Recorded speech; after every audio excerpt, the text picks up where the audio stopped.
আমার আজকের পাঠ্য রবীন্দ্রনাথ ঠাকুরের গল্পগুচ্ছের গল্প পোস্টমাস্টার। একটা বিখ্যাত গল্প বলা যায়। ছোটবেলা থেকেই আমরা এটা পোস্টমাস্টারের নাম শুনে আসছি, আর গল্পটা তো পড়েইছি।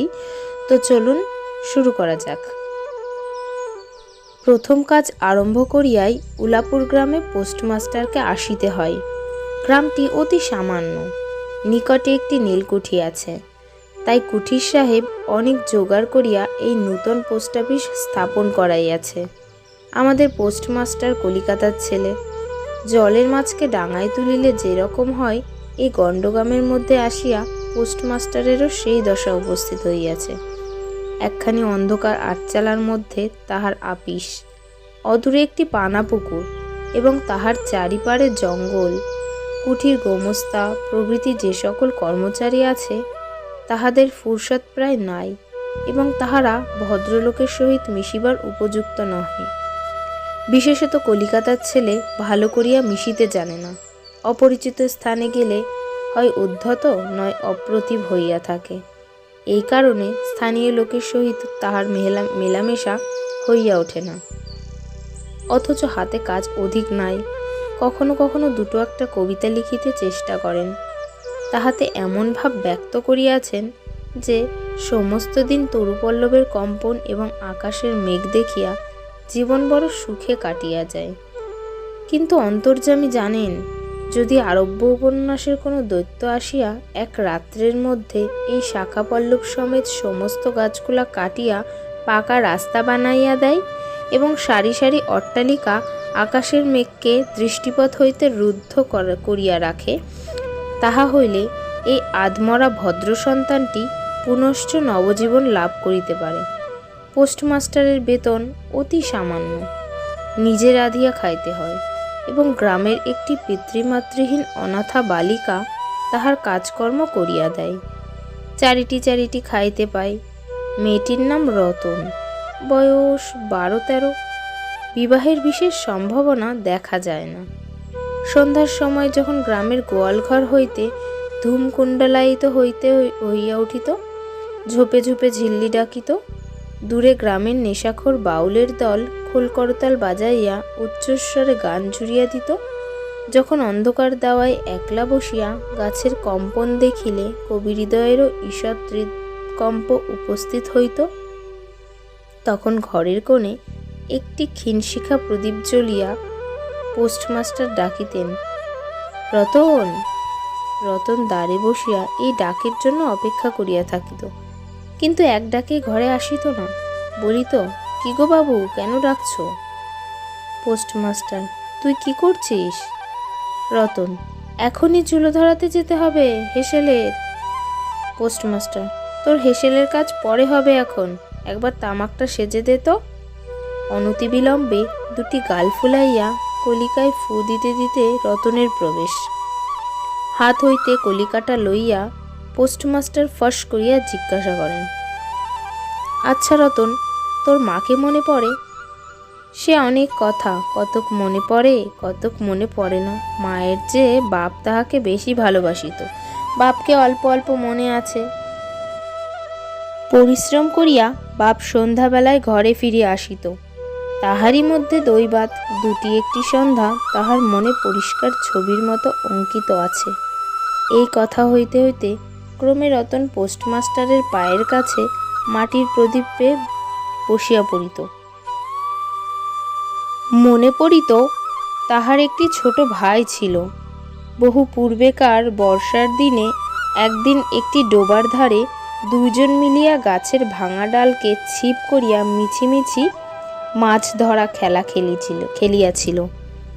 অনেক গুরুতর ঘটনার চেয়ে সেই কথাটাই তাহার মনে বেশি উদয় হইত। এইরূপ কথা প্রসঙ্গে মাঝে মাঝে বেশি রাত হইয়া যাইত। তখন আলস্যক্রমে পোস্টমাস্টারের আর রাঁধিতে ইচ্ছা করিত না। সকালের বাসি ভাত ব্যঞ্জন থাকিত এবং রতন তাড়াতাড়ি উনুন ধরাইয়া খান কয়েক রুটি সেকিয়া আনিত। তাহাতেই উভয়ের রাত্রের আহার চলিয়া যাইত।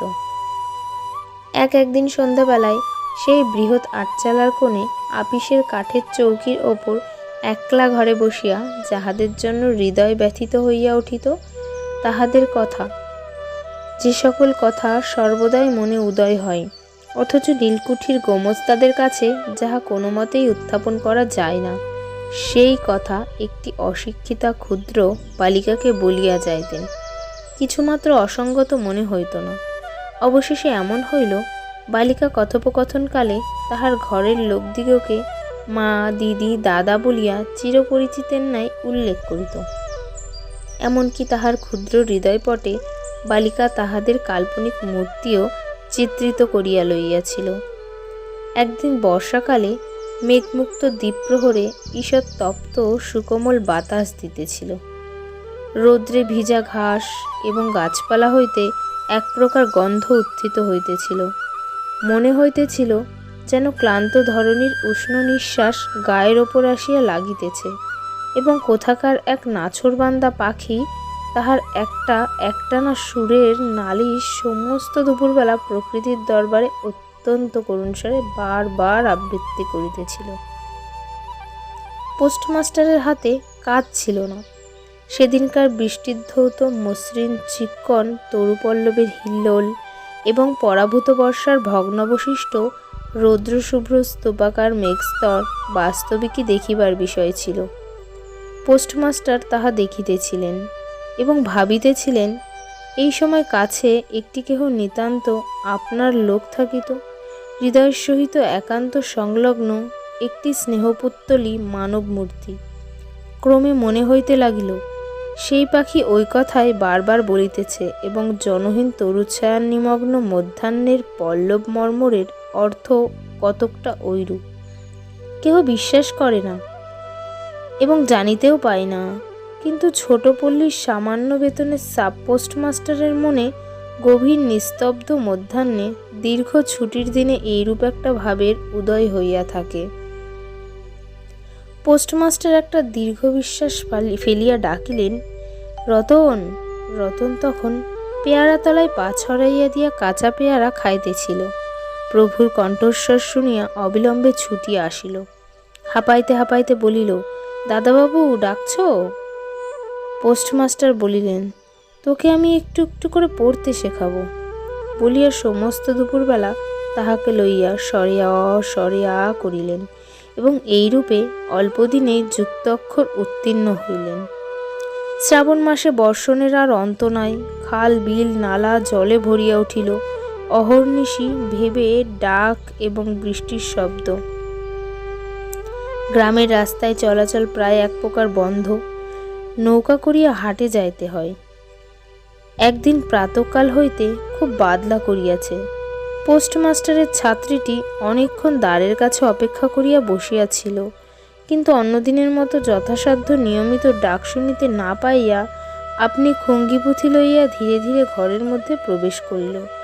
দেখিল পোস্টমাস্টার তাহার খাটিয়ার ওপর শুইয়া আছেন, বিশ্রাম করিতেছেন মনে করিয়া অতি নিঃশব্দে পুনশ্চ ঘর হইতে বাহিরে যাইবার উপক্রম করিল। সহসা শুনিল, রতন। তাড়াতাড়ি ফিরিয়া গিয়ে বলিল, দাদাবাবু ঘুমোচ্ছিলে? পোস্টমাস্টার কাতরস্বরে বলিলেন, শরীরটা ভালো বোধ হচ্ছে না, দেখতো আমার কপালে হাত দিয়ে। এই নিতান্ত নিঃসঙ্গ প্রবাসে ঘন বর্ষায় রোগকাতর শরীরে একটুখানি সেবা পাইতে ইচ্ছা করে। তপ্ত ললাটের ওপর শাখা পড়া কোমল হস্তের স্পর্শ মনে পড়ে। এই ঘোর প্রবাসে রোগ যন্ত্রণায় স্নেহময়ী নারীরূপে জননী ও দিদি পাশে বসিয়া আছেন, এই কথা মনে করিতে ইচ্ছা করে এবং এই স্থলে প্রবাসীর মনের অভিলাষ ব্যর্থ হইল না। বালিকা রতন আর বালিকা রহিল না। সে মুহূর্তেই সে জননীর পদ অধিকার করিয়া বসিল।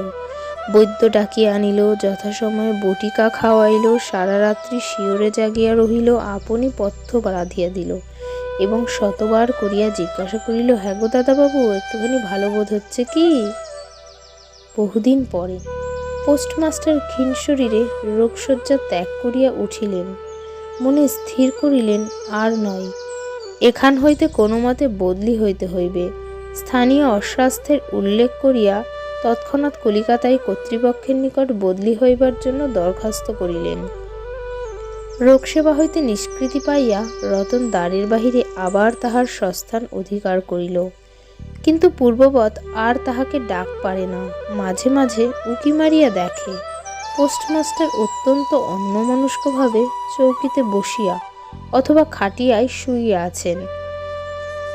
রতন যখন আহ্বান প্রত্যাশা করিয়া বসিয়া আছে, তিনি তখন অধীর চিত্ত তাহার দরখাস্তের উত্তর প্রতীক্ষা করিতেছেন। বালিকা দ্বারের বাহিরে বসিয়া সহস্রবার তাহার পুরানো পড়া পড়িল, পাছে যেদিন সহসা ডাক পড়িবে সেদিন তাহার যুক্ত অক্ষর সমস্ত গোলমাল হইয়া যায়, এই তাহার একটা আশঙ্কা ছিল। অবশেষে সপ্তাহখানিক পরে একদিন সন্ধ্যাবেলায় ডাক পড়িল। উদ্বেলিত হৃদয়ে রতন গৃহের মধ্যে প্রবেশ করিয়া বলিল, দাদাবাবু, আমাকে ডাকছিলে? পোস্টমাস্টার বলিলেন, রতন, কালই আমি যাচ্ছি। রতন, কোথায় যাচ্ছ দাদাবাবু? পোস্টমাস্টার, বাড়ি যাচ্ছি। রতন, আবার কবে আসবে? পোস্টমাস্টার, আর আসব না। রতন আর কোনো কথা জিজ্ঞাসা করিল না। পোস্টমাস্টার আপনিই তাহাকে বলিলেন তিনি বদলির জন্য দরখাস্ত করিয়াছিলেন, দরখাস্ত নামঞ্জুর হইয়াছে, তাই তিনি কাজে জবাব দিয়া বাড়ি যাইতেছেন। অনেকক্ষণ আর কেহ কোনো কথা কহিল না। মিটমিট করিয়া প্রদীপ জ্বলিতে লাগিল এবং এক স্থানে ঘরের জীর্ণ চাল ভেদ করিয়া একটি মাটির সরার ওপর টপ টপ করিয়া বৃষ্টির জল পড়িতে লাগিল। কিছুক্ষণ পরে রতন আস্তে আস্তে উঠিয়া রান্নাঘরে রুটি গড়িতে গেল। অন্যদিনের মতো তেমন চটপট হইল না। বোধ করি মধ্যে মধ্যে মাথায় অনেক ভাবনা উদয় হইতেছিল। পোস্টমাস্টারের আহার সমাপ্ত হইলে পর বালিকা তাহাকে জিজ্ঞাসা করিল, দাদাবাবু, আমাকে তোমাদের বাড়ি নিয়ে যাবে? পোস্টমাস্টার হাসিয়া কহিলেন, সে কি করে হবে? ব্যাপারটা যে কি কি কারণে অসম্ভব তা বালিকাকে বুঝানো আবশ্যক বোধ করিলেন না। সমস্ত রাত্রি স্বপ্নে এবং জাগরণে বালিকার কানে পোস্টমাস্টারের হাস্যধ্বনির কণ্ঠস্বর বাজিতে লাগল। সে কি করে হবে? ভোরে উঠিয়া পোস্টমাস্টার দেখিলেন তাহার স্নানের জল ঠিক আছে। কলিকাতার অভ্যাস অনুসারে তিনি তোলা জলে স্নান করিতেন। কখন তিনি যাত্রা করিবেন সে কথা বালিকা কি কারণে জিজ্ঞাসা করিতে পারে নাই, পাছে প্রাতঃকালে আবশ্যক হয়, এই জন্য রতন তত রাত্রে নদী হইতে তাহার স্নানের জল তুলিয়া আনিয়াছিল। স্নান সমাপন হইলে রতনের ডাক পড়িল। রতন নিঃশব্দে গৃহে প্রবেশ করিল এবং আদেশ প্রতীক্ষায় একবার নীরবে প্রভুর মুখের দিকে চাহিল। প্রভু কহিলেন, রতন, আমার জায়গায় যে লোকটি আসবেন তাকে বলে দিয়ে যাব। তিনি তোকে আমারই মতন যত্ন করবেন। আমি যাচ্ছি বলে তোকে কিছু ভাবতে হবে না। এই কথাগুলি যে অত্যন্ত স্নেহগর্ভ এবং দয়াদ্র হৃদয় হইতে উত্থিত সে বিষয়ে কোনো সন্দেহ নয়, কিন্তু নারী হৃদয় কে বুঝিবে? রতন অনেকদিন প্রভুর অনেক তিরস্কার নীরবে সহ্য করিয়াছে, কিন্তু এই নরম কথা সহিতে পারিল না। একেবারে উচ্ছ্বসিত হৃদয়ে কাঁদিয়া উঠিয়া কহিল, না না, তোমার কাউকে কিছু বলতে হবে না, আমি থাকতে চাইনি।